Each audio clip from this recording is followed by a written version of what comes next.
Elliot Spove. 2 hari yang lalu, Evan menyebutku bohong karena sebelumnya aku pulang terlambat dan tidak mengajaknya bermain. Apakah putraku akan menganggapku pembohong dan akan membenciku? Tidak, Pak. Mana mungkin begitu? Tuan muda masih kecil dan sedang belajar banyak hal, sehingga wajar saja dia bilang kau bohong karena kau tidak jadi main bersamanya, tutur Rick. Benar. Hanya karena hal itu, tidak mungkin putramu membencimu, Pak. Anakku yang sekarang berusia 5 tahun pun juga sering bilang begitu pada ayahnya jika ayahnya tidak menepati janji. Aku terdiam sejenak mendengar penuturan Rick dan seorang wanita yang merupakan resepsionis khusus di dekat pintu masuk koridor menuju ruangan kantorku. Setelah termenung sambil berpikir keras, aku manggut-manggut. Benar juga. Putraku hanya kesal karena aku tidak jadi main dengannya waktu itu. Sekarang kau jadi sering sekali bercerita tentang istri dan anak-anakmu, Pak. Bahkan terkadang juga meminta saran pada kami, pun meminta masukan dariku dan Rick soal hadiah apa yang cocok kau berikan untuk istrimu, ucap resepsionis itu. Aku mengerutkan kening. Sembari menatapnya dengan tajam, aku mencetus, kenapa? Kau tidak suka? Jika kau merasa terganggu, ku pecat kau dari sini. Tidak, Pak. Jangan pecat aku. Dia menggeleng cepat. Aku tidak merasa terganggu. Aku bicara seperti tadi hanya karena aku sangat salut padamu sikapmu. Kau adalah pria yang sayang sekali pada keluarga. Rick menyikut resepsionis itu sambil memberikan tatapan penuh keseriusan, memperingatinya untuk tutup mulut dan jangan bicara apa-apa lagi. Rick yang merupakan sekretaris sekaligus asisten pribadiku, tentu tahu kalau resepsionis itu membuatku agak kesal. Maaf, Pak, ujarnya seraya sedikit menundukkan kepala. Aku pun menghela napas, lalu berbalik dan melangkah menuju lift. Masih ada keperluan di luar yang harus kuurus. Rick pun segera menyusul dan mengikutiku. Ubah jadwalku. Pastikan semua agenda penting hari ini terlaksana sebelum pukul 3 sore. Setelah pukul 3 sore, aku hanya akan mengurus beberapa data di ruanganku saja. Aku ingin pulang tepat waktu agar bisa bermain dengan anak-anakku. Rick mengangguk mengiyakan. Baik, Pak. Aku akan mengubahnya. Sepanjang hari aku memadatkan kegiatanku di kantor agar bisa pulang sesegera mungkin. Dan di waktu yang menunjukkan pukul 4:30, aku dan Rick langsung meninggalkan gedung Wesley Group. Memang sudah dari kemarin Lily meminta Rick untuk datang ke rumah. Istriku itu mengajak Rick untuk makan malam bersama-sama. Istriku jadi sangat akrab dengan Rick, terutama setelah konser Taylor Swift di Kansas beberapa bulan yang silam. Mereka seperti sepasang sahabat yang tidak seharusnya menjadi sahabat. Jelas saja tidak seharusnya, sebab Rick adalah sekretarisku. Aku memang kerap cemburu tiap kali melihat istriku sebegitu asyiknya bergaul dengan Rick. Namun, aku memilih tenang karena lagi-lagi Rick adalah biseksual, yang mana selain penyuka sesama jenis, Lily sangat jauh dari tipe wanita yang dapat membuat Rick tertarik. Lagi pula tiap kali mereka bertemu, yang mereka bicarakan tak jauh-jauh dari segala hal tentang gosip artis-artis Hollywood, tentang Taylor Swift, atau bahkan curhatan Rick tentang klub gay yang biasa dia datangi di kota sebelah. Setibanya di rumah, aku turun dari mobil dan membiarkan Rick yang memarkirkan mobil itu ke garasi. Ayah pulang. Ucapku. Evan dan Ervin sepertinya sedang bermain mobil-mobilan di ruangan sebelah bersama pengasuh mereka. Dan begitu mereka mendengar suaraku, aku mendengar bunyi mobil-mobilan elektrik mereka kini melaju ke arah ruang tamu dan pintu masuk. Aku pun segera melangkah maju, lalu bersembunyi di balik dinding dekat lift. Ayah. Evan dan Ervin mulai mencariku sembari berkeliling ruangan. Saat aku mengintip, kulihat Evan dan Ervin menggunakan mobil-mobilan elektrik mereka masing-masing. 2 mobil berwarna merah dan hitam itu sempat berhenti bersebelahan di depan jendela besar di dekat pintu. Mereka menatap keluar melalui jendela tersebut, sebab mereka mengira kalau aku masih berada di garasi. Aku tetap berdiri di tempat, sengaja bersembunyi dari mereka. Ayah. Panggil Evan yang masih mencari-cari. Ayah di mana? Ibu. Ayah tidak ada. Ervin mulai merengek sambil turun dari mobil-mobilannya, lalu berniat pergi menemui ibunya untuk mengadu. Namun tepat saat Ervin berbalik, akhirnya dia melihatku yang sedari tadi berdiri di dekat lift. Ervin yang tadinya merengek pun langsung terdiam menatapku. Aku tertawa melihat bagaimana ekspresi wajah Ervin. Dia tampak sangat lucu ketika kaget dan bingung setelah mendapati keberadaanku. Evan pun juga turun dari mobil-mobilannya begitu mendengar suara tawaku. Sesaat setelah saudara kembarnya turun, barulah Ervin menunjukku seraya tersenyum senang. Ayah! Seru Evan dan Ervin bersamaan. Kaki-kaki mereka yang mungil dan menggemaskan itu langsung berlari ke arahku. Mereka bahkan juga langsung mengangkat kedua tangan masing-masing, meminta digendong. Aku tersenyum lebar dan membungkuk untuk mencium pipi tembam mereka. Setelahnya, kuangkat putra kembarku tersebut secara sekaligus dengan kedua tanganku. Mana ibu? Aku bertanya pada mereka. Ervin ingin panekuk.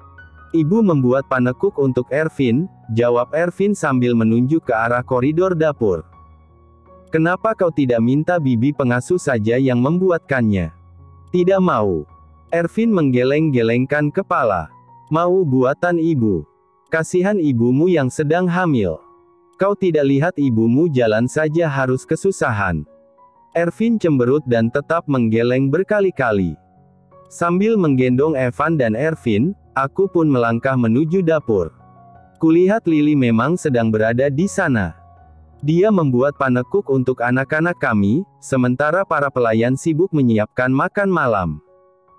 Semenjak kehamilan Lily makin besar dan dokter memprediksi dia akan melahirkan kurang dari 2 minggu lagi, dia memang sudah jarang memasak di rumah karena sering pegal-pegal jika berdiri terlalu lama.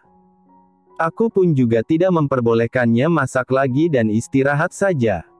Dia hanya masak apabila dirinya sendiri merasa sedang ingin masak. Walaupun masakan Lily satu-satunya yang aku inginkan di dalam rumah ini, tetapi demi kesehatannya dan calon anak kami, aku rela tidak merasakan masakan itu untuk sementara waktu. Masa residen Lily di Cornell Hill sudah berakhir sejak kurang lebih 3 bulan yang lalu. Dan 2 bulan lalu, aku menemaninya pergi ke Kansas karena dia harus mengikuti ujian kualifikasi tesis di kampusnya sebagai tahap akhir dari masa pendidikan spesialisnya. Kami menetap di Kansas selama 10 hari pada saat itu. Kemudian 1 bulan yang lalu, setelah pendidikan spesialis bedah saraf yang Lily jalani selama lebih dari 2,5 tahun akhirnya tuntas, dia dinyatakan lulus dan mengikuti pelantikan dokter spesialis. Lily sudah memperhitungkan segala targetnya sejak jauh-jauh hari. Karena itulah, setelah pelantikan tersebut selesai, sekarang Lily memutuskan untuk istirahat total sementara waktu dan memprioritaskan kehamilannya. Dia juga sudah meminta izin padaku bahwa nanti setelah dia sudah melahirkan dan putri kami berusia sekitar 7 bulan, dia akan mengurus surat-surat dan segala keperluan izin praktik, agar dia bisa mulai kembali bekerja. Bukan sebagai dokter residen lagi seperti sebelumnya, tetapi sebagai dokter muda yang benar-benar sudah menjadi spesialis bedah saraf. Awalnya aku tidak mengizinkan. Ku bilang padanya, lebih baik dia mulai bekerja setelah anak kami berusia 1 atau 2 tahun. Tapi Lily bilang, yang penting dia sudah mendapatkan izin praktik dulu, karena akan sulit mendapatkannya apabila jarak dari waktu kelulusan pendidikan spesialis terlalu lama. Surat itu pun mungkin akan keluar beberapa minggu setelahnya, lalu dia juga harus menyampaikan lamaran ulang ke Cornell Hill. Jadi dengan proses-proses tersebut, kemungkinan dia baru benar-benar mulai bekerja saat putri kami sudah 11 bulan atau genap 1 tahun. Aku mengiyakan saja apa yang Lily mau, karena dia pun juga selalu berdiskusi baik-baik denganku dan meminta izin dariku atas segala rencana yang dia miliki. Dia menghabiskan waktu bertahun-tahun untuk menjadi seorang dokter, sehingga tidak mungkin aku menghancurkan perjuangannya dengan cara menyuruhnya untuk diam di rumah dan tidak usah bekerja lagi. Kau sudah pulang. Pulang cepat hari ini. Tanya Lily begitu melihat kedatanganku di dapur. Aku tidak menjawab. Setelah menurunkan Evan dan Ervin dari gendonganku, aku menghampiri Lily sambil bertanya, mau aku bantu, baby? Tidak usah, Elliot. Sudah hampir selesai, jawabnya. Aku mengusap-usap bagian belakang pinggang Lily dan sedikit menunduk untuk mencium keningnya. Kau tidak boleh kelelahan. Ervin merengek ingin panekuk. Hanya membuatkan ini untuk Evan dan Ervin, mana mungkin aku kelelahan? Jawab Lily. Aku tersenyum lembut mendengar jawabannya. Selagi memerhatikan Lily yang membalik adonan di teflon, aku menatapnya dan berkata, apa kau ingat kalau usia kehamilanmu yang semakin besar akan membuatmu melahirkan dengan lebih lancar jika aktif di ranjang? Lily menoleh padaku dan mengerutkan keningnya. Dengan suara yang agak pelan agar tidak didengar oleh anak-anak maupun para pelayan yang sedang menyiapkan makan malam, dia berkata, kau baru pulang dan langsung membicarakan seks. Ya, itu kan untuk kebaikanmu juga, baby. Lily terkekeh dan menggeleng tak habis pikir. Dia mematikan kompor, lalu memegang lenganku dan menarikku agar sedikit membungkuk ke arahnya. Setelah mendekatkan bibirnya ke telingaku, dia berbisik, mari lakukan nanti malam setelah Evan dan Ervin tidur. Aku tersenyum lebar dan mengangguk bersemangat. Rick mana? Tanya Lily kemudian. Masih di depan. Sebentar lagi pasti masuk. Oh. Aku harus segera menyelesaikan panekuk ini agar bisa bertemu Rick, ucapnya sambil mematikan kompor dan mengambil 2 piring khusus balita. Aku mengerutkan kening. Kau lebih antusias bertemu dengan Rick daripada dengan suamimu sendiri. Ada apa denganmu? Kau membuatku merasa seperti sedang diselingkuhi, baby. Hatiku sakit sekali.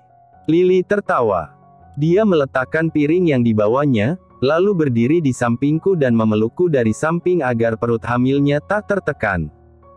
Bukan begitu, Hubby. Kenapa kau dramatis sekali?